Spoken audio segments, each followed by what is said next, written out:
কেন এই হ্যাচারিটি যশোরের ভিতরে বা বাংলাদেশের ভিতরে খুবই বিখ্যাত এবং মানুষজন খুব আগ্রহ করে এখান থেকে মাছ ক্রয় করে। সুপ্রিয় মৎস্যচাষী ভাইয়েরা, স্বাগতম আমাদের আজকের নতুন পর্বে। আমরা আজকে এখন যেখানে উপস্থিত আছি সেটি হচ্ছে যশোরের বাবলাতলা, এবং আপনারা যারা মৎস্যচাষী ভাইয়েরা যারা মাছ চাষ করে থাকেন তারা যশোরের বাবলাতলা সম্পর্কে জানেন যে এখানে প্রতিদিন কয়েক কোটি টাকার মাছ বিক্রি করা হয়। কয়েক কোটি টাকার মাছ বলতে খাবারের জন্য না, সেই মাছগুলো যারা চাষ করে থাকেন তাদের রেণু এবং ধানি পোনা।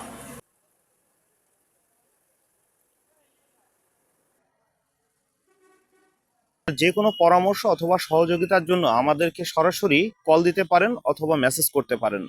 যশোর ফিশ সকল মৎস্য চাষী এবং নতুন উদ্যোক্তাদের পাশে সব সময় থাকে। আপনাদের যে কোনো বিষয় নিয়ে আমাদেরকে জানাতে পারেন। তো আমরা সেই ধারাবাহিকতার পরিক্রমায় আজকে চলে এসেছি এখানে আনিস মৎস্য হ্যাচারি। আপনারা দেখতে পাচ্ছেন আমরা ঠিক তার উল্টো দিকে দাঁড়িয়ে আছি, এবং আমরা আপনাদেরকে আজকে ঘুরিয়ে দেখাবো এই মৎস্য হ্যাচারিটা। এই মৎস্য হ্যাচারিটা যশোরের অন্যতম স্বনামধন্য একটি মৎস্য পোনা বিক্রয় কেন্দ্র। এখান থেকে প্রতিনিয়তই যশোর এবং যশোরের বাইরে বাংলাদেশের বিভিন্ন জেলায় মাছ সরবরাহ করা হয়, বিভিন্ন পদ্ধতিতে সরবরাহ করা হয়। কেউ এসে এখান থেকে কিনে নিয়ে যায়, অথবা যারা আসতে পারে না তারা মোবাইলের মাধ্যমে অর্ডার করে অক্সিজেন ব্যাগের মাধ্যমে এখান থেকে পৌঁছে দেওয়া হয়।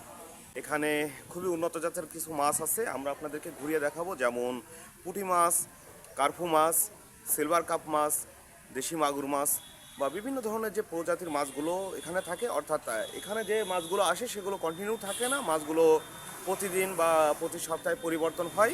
যখন যে মাছ তোলে তখন সেই মাছ থাকে, অথবা আপনাদের যদি কোনো মাছের প্রয়োজন হয় আগে থেকে আপনাদের ফোন দিতে হবে, তারা সেই মাছটা হ্যাচারিতে তুলবে, তারপরে আপনাদের কাছে পৌঁছায় দিবে। তো চলুন আমরা ঘুরে আসি এবং দেখি যে কেন এই হ্যাচারিটি যশোরের ভিতরে বা বাংলাদেশের ভিতরে খুবই বিখ্যাত এবং মানুষজন খুব আগ্রহ করে এখান থেকে মাছ ক্রয় করে।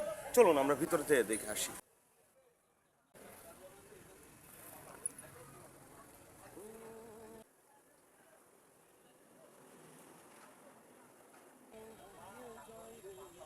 তবে দর্শকবিন্দু, আপনারা যদি এই মাছ আমাদের মাধ্যমে নিতে চান তাহলে আপনাদের কোনো রকম অগ্রিম পেমেন্ট ছাড়াই আপনারা এই মাছ সংগ্রহ করতে পারবেন।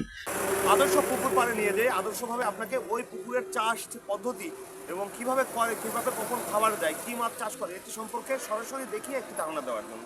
এবং আশা করি আমাদের সাথে থাকবেন পরবর্তী ভিডিও আসা পর্যন্ত। আজকে এই পর্যন্ত, দেখা হবে আগামী পর্বে। আল্লাহ হাফেজ।